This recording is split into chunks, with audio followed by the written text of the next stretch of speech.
Saludemos, queridos Radio Escuchas. Bienvenidos a Saludemos, tu programa de salud, bienestar, longevidad plena. La buena vida con la vida buena. Hoy tengo un programa sumamente interesante para ti. Vamos a estar hablando de dolor crónico y cannabis.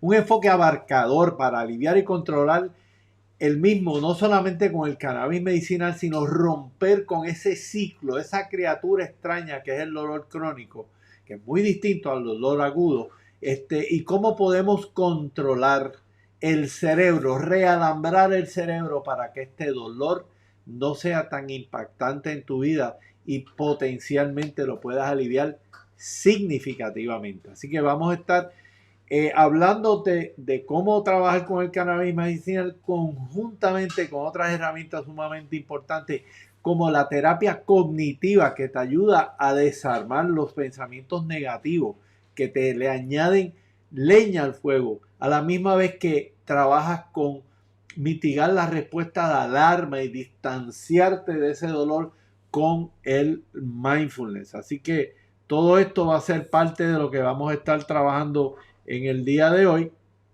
Y quiero pues enfatizarte que vamos a estar haciéndolo con este enfoque abarcador, donde vamos a estar destacándote cómo ese dolor original, que puede haber sido un desgarre, una lastimadura por un movimiento, empieza a transformarse en un dolor crónico con pensamientos negativos y obsesivos, con un afecto deprimido, tienes dolor, dejas de moverte, dejas de experimentar placer y sigue ese gradiente negativo adverso. La conducta se vuelve defensiva, te duele la espalda, por tanto no te duele y terminas teniendo un dolor más agudo y más complicado. Así que todo eso te lo vamos a estar explicando en el programa y vamos entonces a ver los distintos componentes de este fenómeno del dolor crónico, el cannabis y mucho más en su tratamiento. Si hay algo que está muy probado en el cannabis es su eficacia en el dolor, especialmente el dolor crónico. Según el reporte pues, de proporciones bíblicas en términos de los efectos del cannabis y los cannabinoides, el estado de la evidencia actual que se publicó en el 2017 por el Instituto, la Academia Nacional de Ciencias de los Estados Unidos, hay buena información de que el cannabis es efectivo. Así que en esta charla, en esta presentación de la noche de hoy, vamos a estar hablándote de las bases biológicas del dolor agudo y crónico. Vamos a estar hablándote del sistema endocannabinoide, cómo es que funciona, cómo lo modulamos, cómo lo trabajamos a favor de mitigar el dolor crónico. ¿Cuál es la evidencia que tenemos de que el cannabis medicinal trabaja? Cómo recetar el cannabis con precisión y con un enfoque 7x24 para que te alivie ese dolor. Y la importancia del cannabis en manejar la epidemia, el uso y abuso de opioides. Es bien importante que usted entienda que debe y puede combinar ambos, debe combinarlos juntamente. Cuando administra uno debe administrar el otro. Eso nos aumenta la ventana terapéutica y nos disminuye el riesgo de una sobredosis de opiáceos. Y pues obviamente, como ya les mencioné, vamos a estar hablando y considerando las distintas variables y elementos del mindfulness, la atención plena y la terapia cognitiva conductual para poder atajar ese dolor. Así que lo primero que tenemos que entender, obviamente, es cómo trabaja el dolor y cómo trabaja el cerebro contra el dolor. Acuérdense que el dolor tiene un propósito, ¿verdad? Como claramente podemos ver aquí. Y este propósito, pues obviamente, es que usted pueda evitar peligro y reaccionar. Los fármacos, pues obviamente, pueden suprimir estas señales y aliviar el dolor, pero recientes investigaciones sugieren que sistemas propios del cuerpo humano pueden ser amplificados para reducir el dolor orgánicamente y con mínimos efectos secundarios. El dolor agudo es indicativo de un daño potencial a un tejido. Las señales llegan al cerebro para motivar al cuerpo a inducir una respuesta inmediata. Mire, usted estaba lo más bien, se dio un mamellazo en la espinilla, usted sintió ese dolor porque obviamente hay unos sensores de dolor, unos nocioceptores, ¿verdad? Son receptores de lo nocivo. Estas neuronas responden a estos estímulos externos y liberan una serie de reacciones químicas. Obviamente el dolor entonces empieza a transmitirse por distintas fibras de dolor, y esto es bien importante porque esta fibra que vemos aquí, la fibra A que está en verde, transmite las sensaciones de tacto, presión y vibración, mientras que las fibras coloraditas, que son más pequeñas, son las primeras en sentir las señales de dolor agudo. Mientras que las fibras tipo C, que no tienen una envoltura, sienten el dolor progresivo, el calor, la quemazón, ¿verdad? Y lo que llamamos el dolor sordo, el dolor burdo, ¿no? Así que una vez se siente el dolor, se empieza a transmitir, el cerebro puede tomar la decisión de aumentar ese dolor en base a la percepción inicial o recurrente de ese estímulo nocivo, ¿no? Sabemos que esa mensajería para arriba y para abajo, o sea, la información que va de la periferia, de donde usted se dio el golpe, hacia el cerebro, y lo que viene del cerebro hacia la periferia, pues puede cambiarse y alterarse, y ya mismo vamos a estar viendo en detalle, pero lo importante es que la corteza del cerebro es la que percibe el dolor, y entonces aquí es que se identifica dónde es el dolor y la intensidad. Pero obviamente conjuntamente con esa reacción de percepción de la corteza cerebral, hay una reacción emocional. Las señales de dolor son registradas por la corteza de la parte anterior del cerebro, y eso puede activar la ansiedad, el temor y la depresión. Por ejemplo, que usted diga, wow, este dolor va a estar conmigo el resto de mi vida. Pues esas son las cosas que hay que trabajar. Una vez el cerebro ha recibido estas señales, se activa una respuesta en la que está involucrada todo el sistema nervioso central, con el propósito de modular y responder a estos estímulos de dolor. Como podemos ver, pero vamos de nuevo a esta imagen de nuevo. El problema de los opioides que se usan para el dolor es que logran adormecer indiscriminadamente el dolor, amortiguando las señales tanto de las vías ascendentes de dolor, así como la respuesta descendente beneficiosa del cuerpo. Estas medicinas alivian el dolor, pero también pueden provocar sensaciones de euforia o disforia. Obviamente pueden mitigar el dolor, pero ponerlo como en un estado de limbo, un estado donde usted no se siente ni feliz, con ganas de hacer las cosas, pero sí está aliviado del dolor. Así que es bien importante distinguir entre el dolor agudo versus el crónico. Mientras más señales de dolor agudo sigan un camino ascendente hacia el cerebro, el dolor crónico, tal como el dolor de espalda, procede de las neuronas o las conexiones dañadas.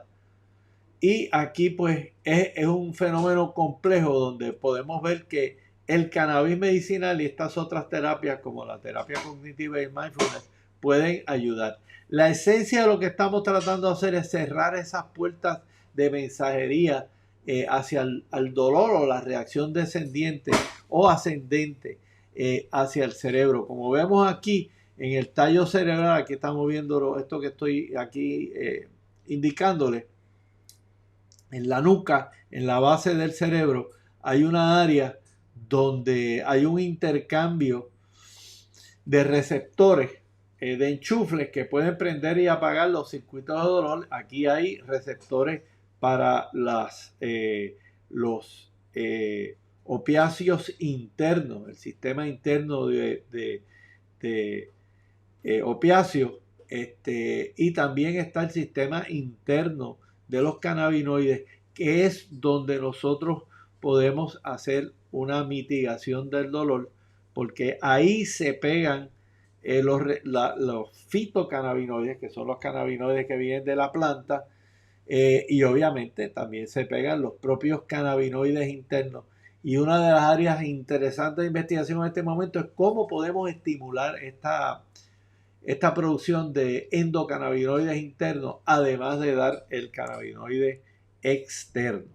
Así que esto es bien importante. Es bien importante entender ¿qué es dolor crónico? La Asociación Internacional para el Estudio de Dolor define el dolor como una experiencia sensorial y emocional desagradable, asociada con daño a los tejidos real o potencial y descrito en términos de dicho daño. O sea, en otras palabras, usted tiene dolor de espalda, tiene dolor en la muñeca.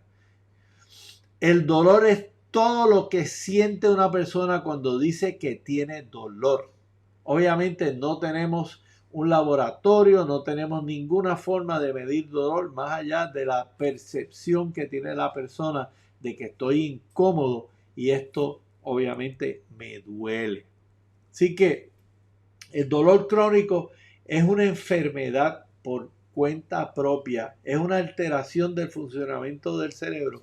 Y esto es algo que yo obviamente trato mucho de que mi paciente lo entienda, que es un dolor que puede empezar por una patología, ¿verdad? Usted se desgarró un músculo en la espalda o tiene un disco protuberante, pero en la interacción de ese dolor por la patología, por la enfermedad con su cerebro, se puede transformar entonces el dolor como patología propia y obviamente la genética de la persona puede que tenga que ver mucho con eso. Así que dolor crónico versus dolor agudo, pues mire, el agudo menos de 3 meses aparece después de una lesión, de un golpe, una quemadura, es un mecanismo fisiológico de alarma, aléjate de la fuente de ese dolor si es posible.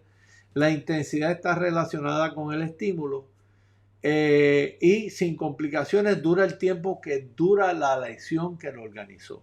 Dolor crónico ya es algo que persiste más allá de la lesión original que puede haber en la espalda o en el cuello. Ha perdido ya la función de alerta o protectiva porque lo que está haciendo es incapacitando a la persona. No hay una relación entre la intensidad y el estímulo.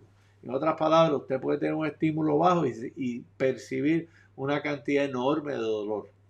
A veces se mantiene en ausencia de una lesión y puede ser la única manifestación de enfermedad.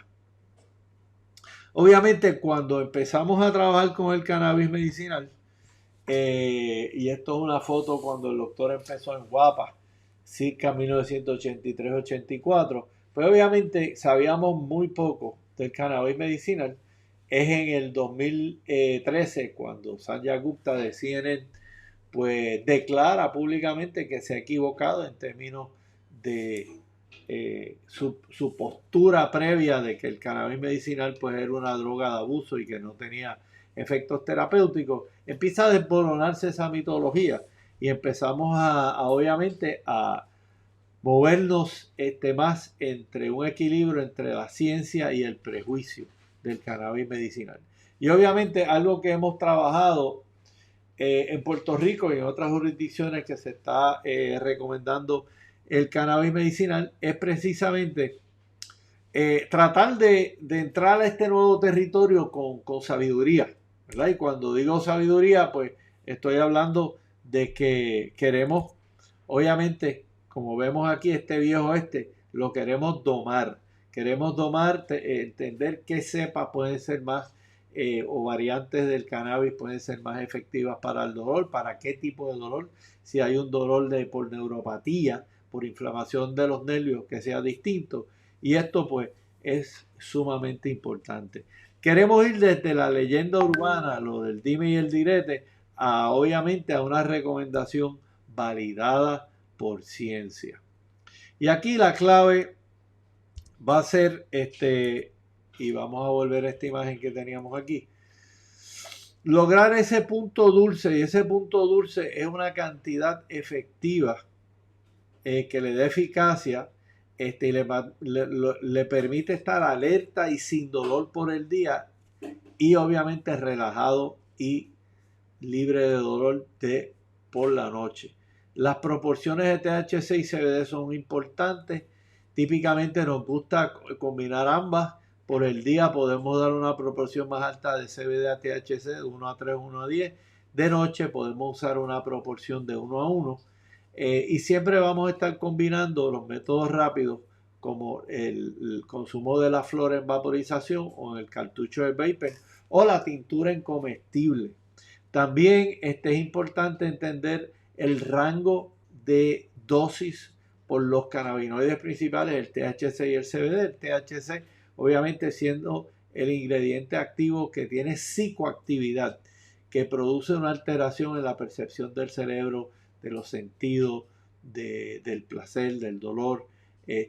También es muy efectivo en ayudar a dormir. Así que por la noche necesitamos ese THC. Esa dosis puede ser de 1 a 20 miligramos típicamente, aunque hay personas que son metabolizadores rápidos del THC y pueden requerir una dosis mucho más alta, hasta 50 miligramos. Y ahí es que obviamente empezamos con unas gotitas, una tintura para saber cuál es mi punto dulce, y una vez lo conozca pues puedo sustituirlo por los comestibles, que son los productos preferidos del paciente, que ya sabe cuál es su dosis para por el día y para por la noche. Así que siempre en la recomendación de cannabis medicinal tratamos de ver la composición completa de la planta, lo que nosotros llamamos el efecto séquito. El efecto séquito quiere decir que obviamente hay una cantidad y una formulación del cannabis que le puede ser de mayor alivio. Por ejemplo, mire, siempre hablamos de cannabis sativa y el índica, ¿no? Y típicamente esto se refiere a la anatomía o la morfología de la planta que crece en la montaña fría, que es pequeña, bien frondosa, la llamamos índica, y la que crece en la naturaleza en el trópico, que es más alta, menos frondosa, es la que llamamos sativa. Pero a eso le hemos asociado que a veces es correcto, pero a veces es incorrecto, porque son unos términos muy burdos. O sea, el efecto final del cannabis, si lo pone alerta o si lo pone relajado, si quita el dolor, tiene que ver con la composición de los otros ingredientes que tiene. Y eso debería estar guiando nuestro enfoque así. Utilizo una cepa, una cepa con características índicas o sativa, pero más allá de eso, pues por ejemplo, la composición de los terpenos. Fíjense que aquí estamos viendo 6 de las flores más preferidas para manejo de problemas de angustia y dolor. Hay 3 que son híbridas, o sea que el papá era una sativa y la mamá era una índica o viceversa. Y hay 2 que son de linaje de sativa, como es el Sour Diesel y el Green Crack, mientras que hay una que es de extracción índica, que es la Granddaddy Purple, ¿verdad? Pero más allá de eso, pues vemos aquí que, por ejemplo, el Blue Dream gusta mucho porque tiene una cantidad alta de pineno y mirceno en iguales cantidades en primera base. Y eso produce una sensación de una alerta relajada.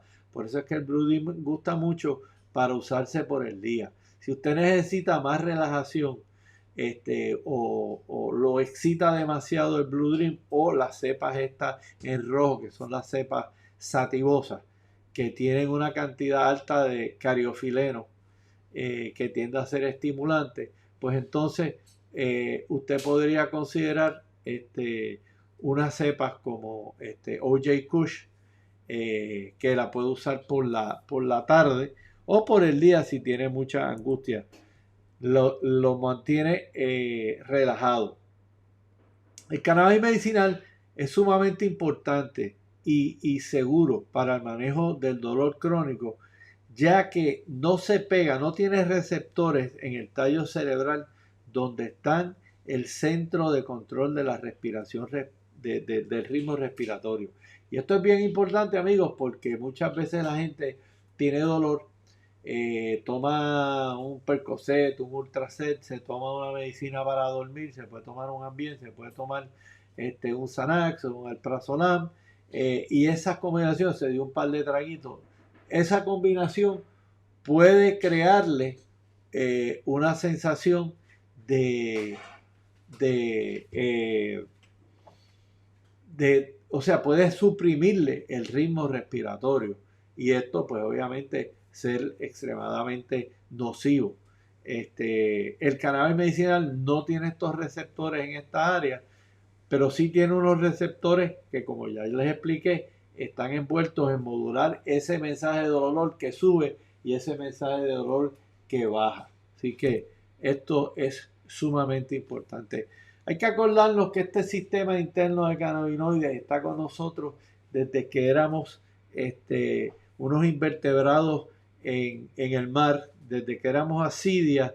Nosotros tenemos récord de que prácticamente todos, la mayoría de la vida vertebrada que evolucionó, incluyendo obviamente los mamíferos, incluyendo los primates, de los cuales somos uno de 5 primates que hay ahora en el mundo, pues siempre hemos tenido este sistema para hacer 5 cosas bien importantes, para que usted se relaje, para que usted duerme, para que usted coma, para que usted se olvide de lo malo y para que usted repare el daño. Esto claramente uno de los grandes investigadores en el área del cannabis, Vincenzo Di Marzo, sí, de Nápoles, es uno de los grandes investigadores y él pudo establecer de que estas 5 propiedades tienen que ver con 2 receptores que hay principales en el cuerpo y en el cerebro. El CB1 abunda en el cerebro y tiene que ver con las 4 funciones de comer, dormir, relajarse y olvidarse de lo malo, mientras que el segundo receptor que está en el cerebro y también está en los tejidos como el hígado, los músculos, es un receptor que cuando se activa inicia unos procesos de protección y reparación. Así que esto es bien importante. Hay estos receptores por todas partes del cerebro. No vamos a entrar aquí en detalle. Lo importante es que el sistema endocannabinoide no solamente son las llaves y los enchufles, sino cómo se ensamblan estas llaves y cómo se desarman. Porque estos son unos mensajeros que salen de la membrana del vecindario local de la neurona de acuerdo a las necesidades para prender o apagar unos sistemas de alarma o de relajación. Así que toda la ciencia del cannabis medicinal ahora mismo está enfocado en entender la rapidez con la cual usted hace este ensamblaje de las llaves, qué tipo de llaves tiene, ¿verdad? Porque hay 2 llaves que típicamente vemos en el cannabis medicinal. Una se llama la 2AG y es como la que mantiene el tono del sistema, mientras que la otra, la AEA o la anandamida, se libera cuando hay unas necesidades estresantes o cuando hay una situación inclusive de mucho placer, también se libera la anandamida. Así que lo importante es entender que este sistema puede tanto prender como apagar distintos sistemas de alerta y relajación. Como vemos aquí en la flechita del THC, el THC baja la señal, tanto pudiera ser de un circuito de alerta mediado por un mensajero que se llama la glutamina, o pudiera también bajar la actividad del sistema GABAminérgico. Y pues de nuevo, nos ayuda a entender por qué el cannabis a veces puede aumentar o puede disminuir la ansiedad dependiendo de cómo se active. Aquí estamos viendo algo muy importante y es que ustedes puedan ver dónde el cannabis medicinal tiene un impacto dentro del cerebro, y este impacto pues empieza, y esto es una gráfica cortesía de la doctora Cristina Sánchez de la Universidad Complutense, una gran investigadora en el área de cannabis medicinal, y como vemos aquí, lo primero que hace el cannabis medicinal es disminuir la percepción de dolor, porque tiene estos receptores CB1 en las distintas partes del cuerpo, además del cerebro. Y en esta parte de la nuca, donde se comunica el mensaje que sube con el que baja, pues también se activan y eso disminuye. También reduce la inflamación a través del receptor tipo 2 que ya les mencioné, que está en el cuerpo, pero también, por ejemplo, asiste a las neuronas a reducir la inflamación. Por eso es que también postulamos que el cannabis puede tener un efecto favorable en los pacientes con demencia de tipo Alzheimer, ¿no?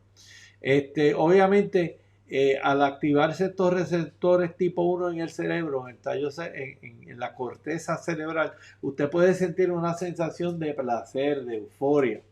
Y eso pues obviamente, como vamos a estar explicando, en la medida que usted experimente placer y pueda distraerse del dolor, usted va a mitigar ese dolor fuerte. También el cannabis ayuda, al ser activado el sistema endocannabinoide, a reducirle el almacenaje de memorias negativas. O sea, por eso es que nos gusta decir que el cannabis nos ayuda a borrar la pizarra de pensamientos negativos. Así que estas son algunas de las áreas importantes que tengamos en perspectiva. Ya les mencionamos que era el sistema endocannabinoide, el dolor, y ya les expliqué que hay estos tractos que suben y bajan, que se encuentran a nivel del cordón espinal en el cuello, donde se prenden estos receptores que apagan o modulan las sustancias estimulantes o irritativas. ¿Ok? Así que, ¿cuál es la evidencia que tenemos que los cannabinoides funcionan? Bueno, pues como dice este reporte que ya les mencioné en la Academia Nacional de la Ciencia, en adultos con dolor crónico, los pacientes que fueron tratados con cannabis o cannabinoides estaban mucho más propensos a experimentar una reducción clínicamente significativa en sus síntomas de dolor. Y esta conclusión viene de un estudio sumamente importante de Inglaterra que la hizo la doctora Penny Whiting, donde revisó, y esto fue ya hace un par de años, de allá para acá pues se han seguido sumando la información de la eficacia en dolor crónico. Y ella encontró que con un riguroso método de selección se miraron 28 estudios controlados sobre dolor crónico, donde se usaron flor de la planta vaporizada, el THC en una tintura o en THC sintético. Y se estudió mucho la neuropatía, que es un dolor crónico asociado a una inflamación del nervio,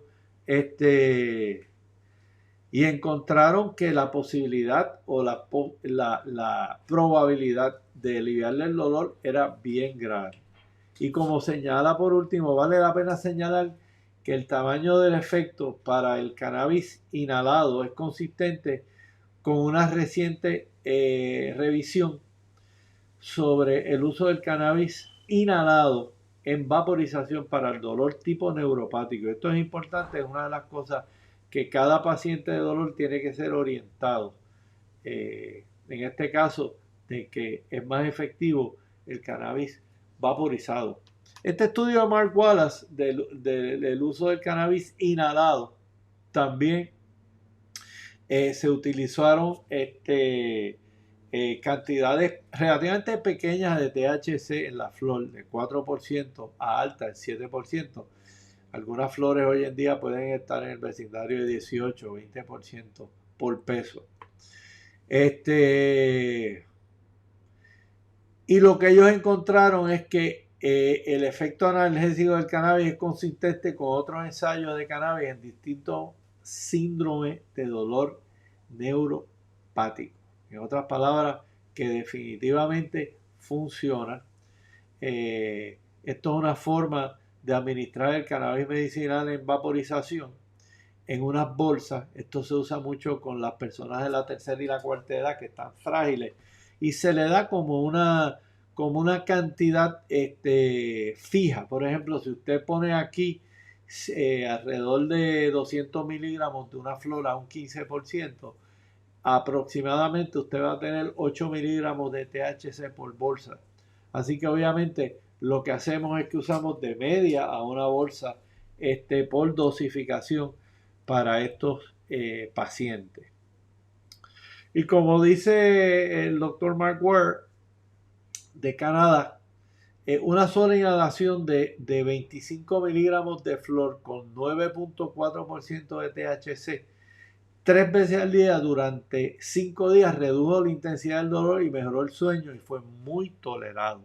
Así que estamos 25 miligramos, mi gente, es el tamaño de 1 a 2 pasas, ¿verdad? O media almendra, ¿verdad? Triturada en términos de tamaño. Así que fíjense que muchas veces con el cannabis la microdosificación puede ser sumamente importante. Así que no olvidemos eso.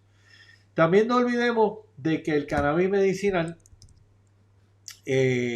tiene una asociación que en aquellas jurisdicciones donde se usa el cannabis medicinal disminuye dramáticamente el uso de medicina para la ansiedad, el dolor y el mal dormir.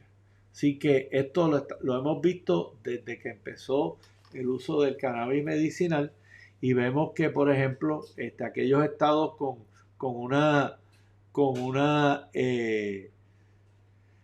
ley en torno al cannabis medicinal, pues hay unas diferencias por 100.000 personas en términos de las distintas medicinas y condiciones donde se generan recetas. Así que esto es bien importante. Vemos aquí como de nuevo hay un 11% de reducción en las dosis prescritas de medicamentos por receta. Esto es bien importante. Especialmente pues, lo podemos ver aquí en la reducción de problemas de dolor y problemas de mal dormir. Así que lo hemos visto también que en la medida de que los estados que tienen acceso al cannabis medicinal, la cantidad de prescripción de opioides disminuye por un promedio de 7 a 8%. ¿Okay? Entonces, la pregunta es cómo vamos a empezar a consumir cannabis medicinal en dosis efectivas sin tener unos efectos secundarios. Esto es bien importante y como dice el refrán, empiece bajito y progrese lentamente, pero sin miedo de subir.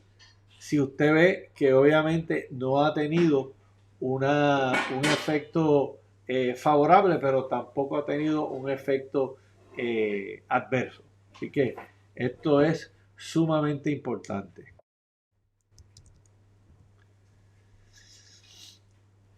Empezar bajito quiere decir que muchas veces usted va a empezar en menos de 5 miligramos, de 2.5 a 5 miligramos por dosis de THC y como hemos dicho, mayormente recomendamos que para dolor crónico tenga un componente de CBD que sea 3 veces mayor. O sea que si estoy dándole 5 miligramos de THC, debería estar dándole 15 miligramos de CBD especialmente por el día. Esto es bien importante. Aquí la clave del reto es poder encontrar la cepa o la composición perfecta en la dosis perfecta y en método de administración que sea apropiado para el paciente. Nos gusta enfatizar que con el cannabis medicinal creemos lo que se llama el efecto séquito. Toda la burundanga de la planta trabaja más efectivamente que un solo componente aislado. Así que siempre que pueda, busque productos que tengan los distintos componentes de la planta de cannabis, lo que nosotros llamamos un producto de amplio o espectro completo. O sea, espectro quiere decir que tiene todos los componentes del cannabis, incluyendo el THC. Así que sabemos que en la analogía es como si usted estuviera peleando a pecho con una espada versus que usted saliera al campo de batalla con una armadura y con un escudo, y obviamente con un casco protector. Pues así creemos que trabaja el cannabis medicinal. Y como dice el gran Dustin Sula, que es uno de los grandes educadores en el área del cannabis medicinal, la dosificación es el factor clave en lograr la mayoría de los beneficios y minimizar los efectos adversos del cannabis. Hay que entender que el cannabis tiene una ventana terapéutica. Si usted da menos de eso, pues entonces no hay un efecto favorable. Si usted da de más, pues entonces no hay un efecto favorable. Empiezan a ver los efectos adversos de sentirse torpe, desorientado, agitado. Así que esto es bien, bien importante. Ya hemos mencionado esa proporcionalidad que puede ser tan alta como a favor del THC o a favor del CBD. La mayoría de las formulaciones van a ser a favor del CBD. Si usted tiene muy poca cantidad de CBD con el THC, pudiera potenciar, no disminuir el efecto adverso del THC. Así que eso es bien importante, que si va a usar el CBD sea en proporciones relativamente altas, ¿verdad?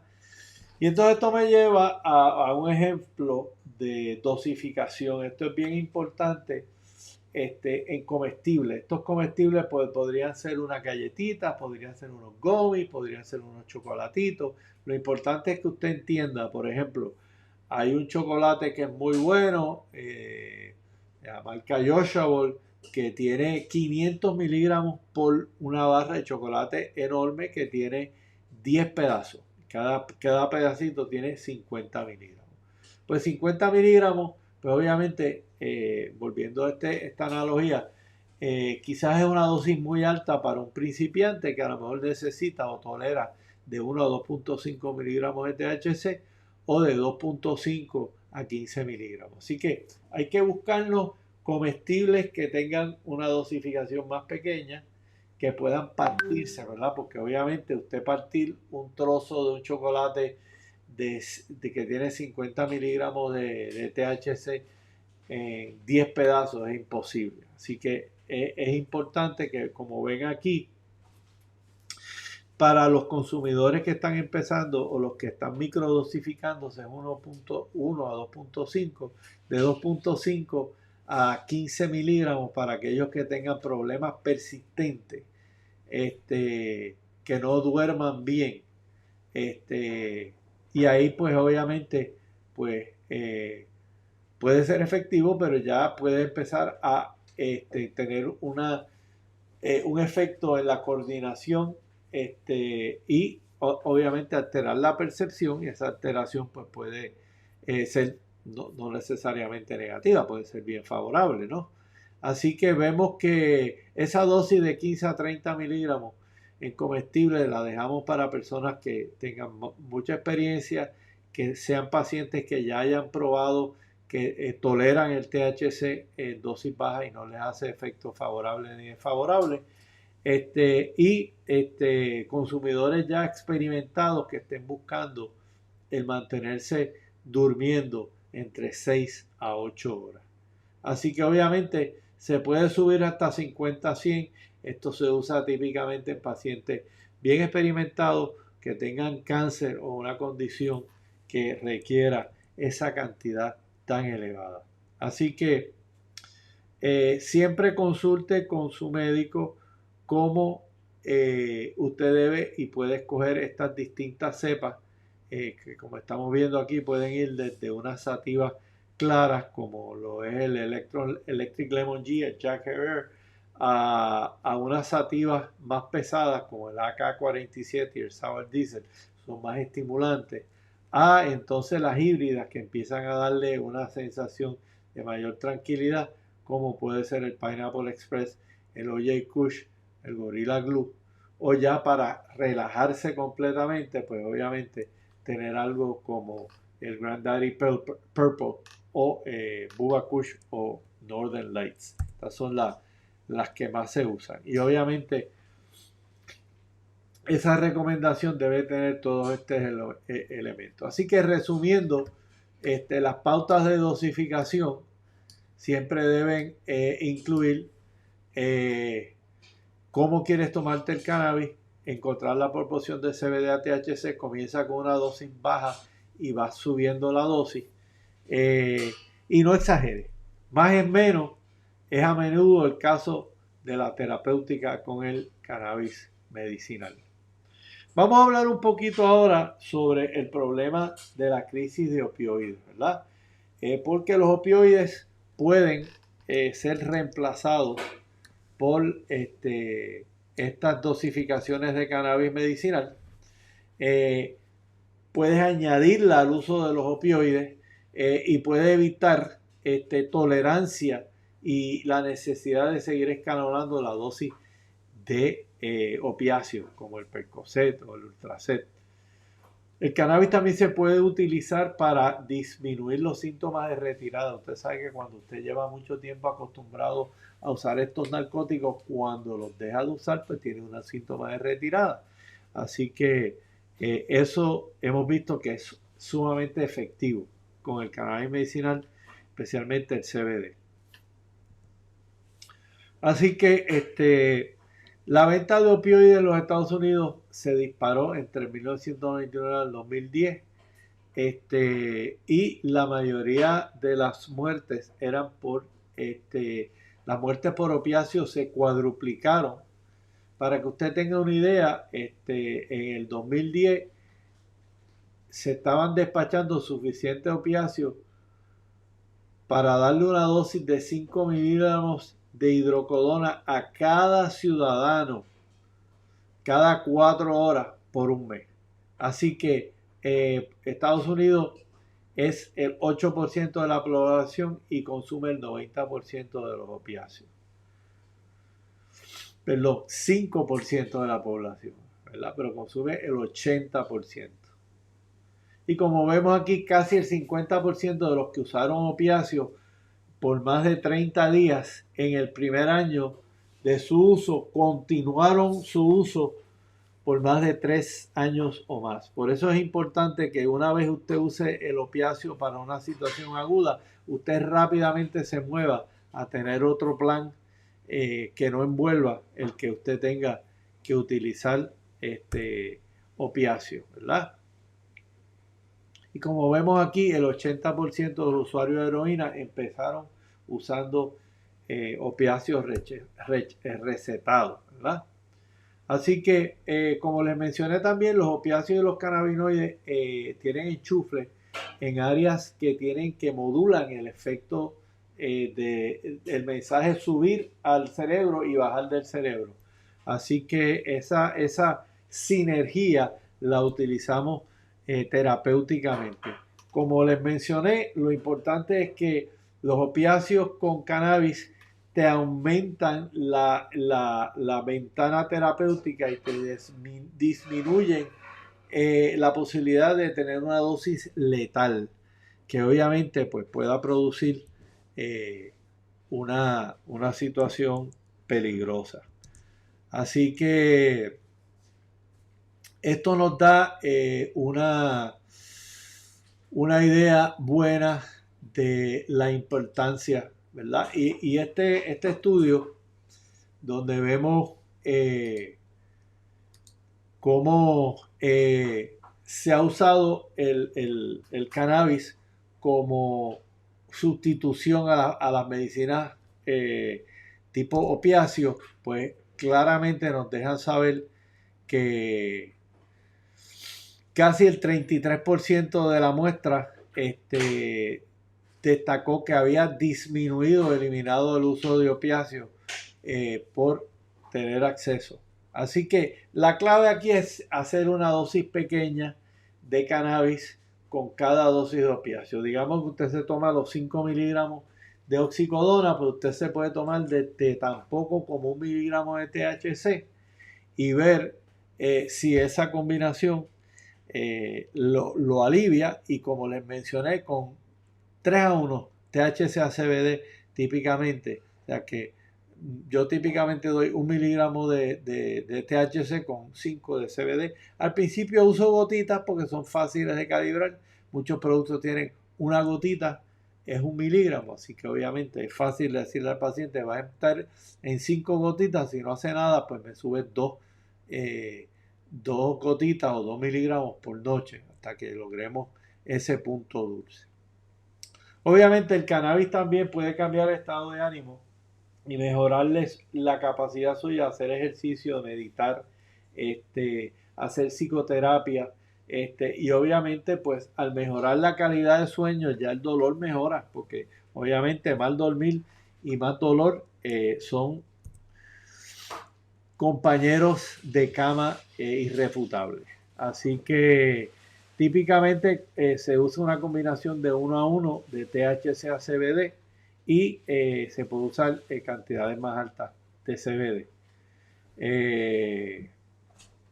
Y como esta ha sido mi experiencia, es la del doctor Zula, que es la mía también, que la vasta mayoría de mis pacientes reducen su cantidad, su dosis de opioides, y una tercera parte logran disminuirlo. Así que esto es bien importante. Obviamente, si una dosis pequeña no funciona, pues podemos subir la dosis a 10 a 20 miligramos 3 veces al día, y en algunos casos pues hemos tenido que dar hasta 100 a 500 miligramos 3 veces al día. De nuevo, hay que ir suave, hay que ir lento, pero progresar sin miedo si no hay efectos secundarios. Así que, en resumidas cuentas, los cannabinoides, los fitocannabinoides se pueden utilizar para mejorar el uso y evitar el abuso de los cannabinoides.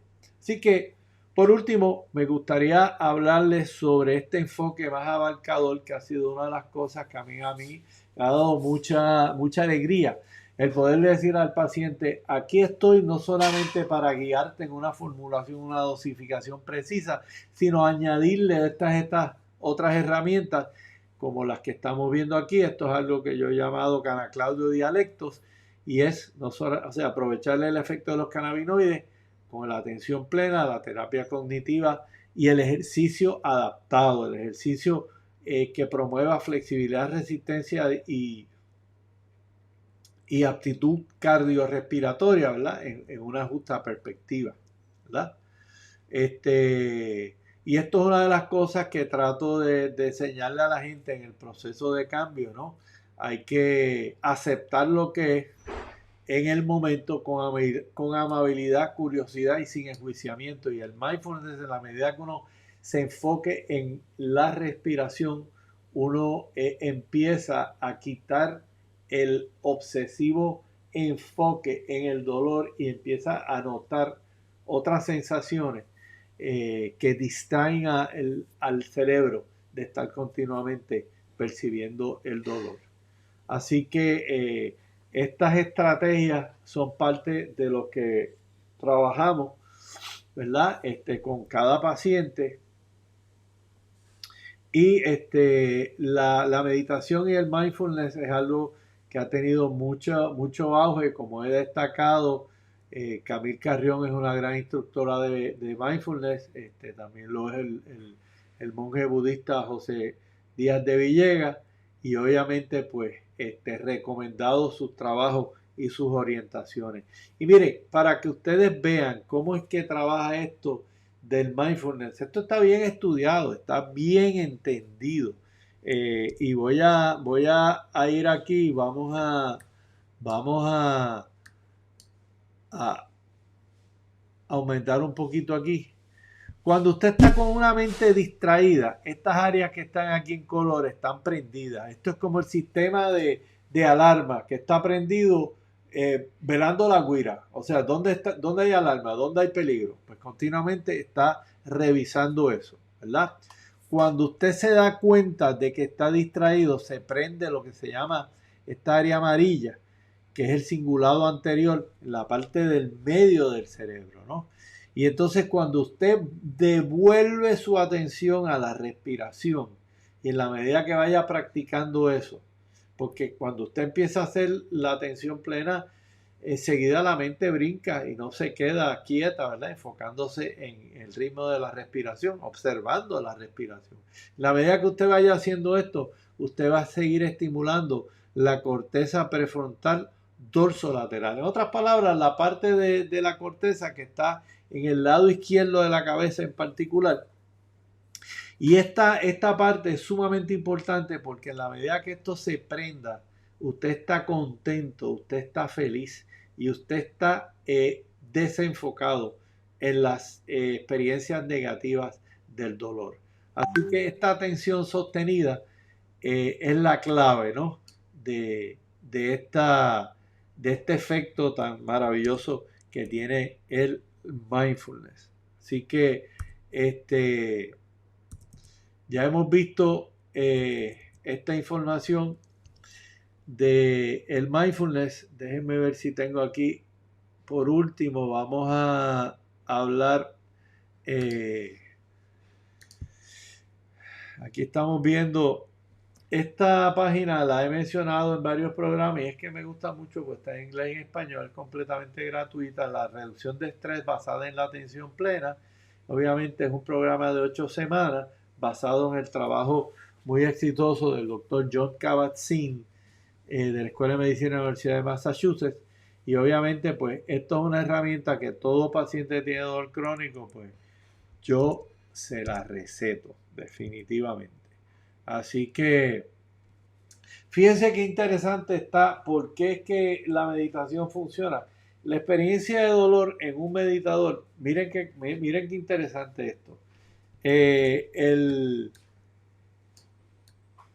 La persona que es meditador percibe más el dolor, pero lo interpreta menos. En otras palabras, ¿se acuerdan que yo les mencioné la corteza prefrontal del lado izquierdo, la parte de afuera? Al estar prendida, usted está menos en los circuitos de alarma que están en el medio del cerebro, como la corteza singular anterior, que es la que está como pendiente. Espérate, ¿qué es lo que está pasando? Así que las personas que no meditan tienden a interpretar más, pero miren qué interesante, perciben menos la sensación de dolor, pero la interpretan exageradamente más. Así que eso es lo que hacemos. Y este es el modelo que yo trabajo con mis pacientes, donde pues obviamente le explicamos la naturaleza compleja del dolor crónico y traemos estos tres elementos, que es atender el mindfulness, el repensar los pensamientos negativos y obviamente en saborearte actividades placenteras que te ayuden a distraerte del dolor. En otras palabras, estos tres elementos son bien importantes. La atención plena, el saborear las cosas amables y el pensamiento más positivo. Esto les deja ver ustedes la cantidad de tareas y recursos educativos que un programa de cannabis medicinal debe tener para ayudar al paciente por visita, ¿verdad? Y esto es bien importante y es lo que seguimos abogando que se puede hacer en Puerto Rico, que cada paciente de cannabis tenga un programa abarcador para manejar su problema de dolor crónico. Sabemos que, por ejemplo, el área cerebral asociada al mejor dormir tiene que ver con una área en el tallo cerebral, en este núcleo que estamos identificando aquí. Y cuando los cannabinoides empiezan a pegarse a los enchufles en esa área, usted percibe una sensación, obviamente, de alivio del dolor y un mejor dormir. Así que estas son las cosas. Y mire, para que usted tenga una idea de cómo los malos pensamientos pueden afectar a uno. El doctor Claudio tiene lo que se llama el síndrome del piriforme. El piriforme, esto es una vista de la parte de atrás de su espalda. Como ustedes ven, el nervio que corre hacia la pierna, el nervio de ciático, por encima está ese músculo piriforme. Ese músculo piriforme puede estar tenso, trinco, y comprima el nervio ciático y te da un dolor de espalda, te da un dolor en la nalga, te da un dolor que tú percibes como, wow, tengo un problema de ciática. Entonces, una de las cosas que hay que tener cuidado es con los estudios de imágenes. Los estudios de imágenes se deben reservar para unos dolores que van en creciendo, que van en aumento, que ya está incapacitando su calidad de vida.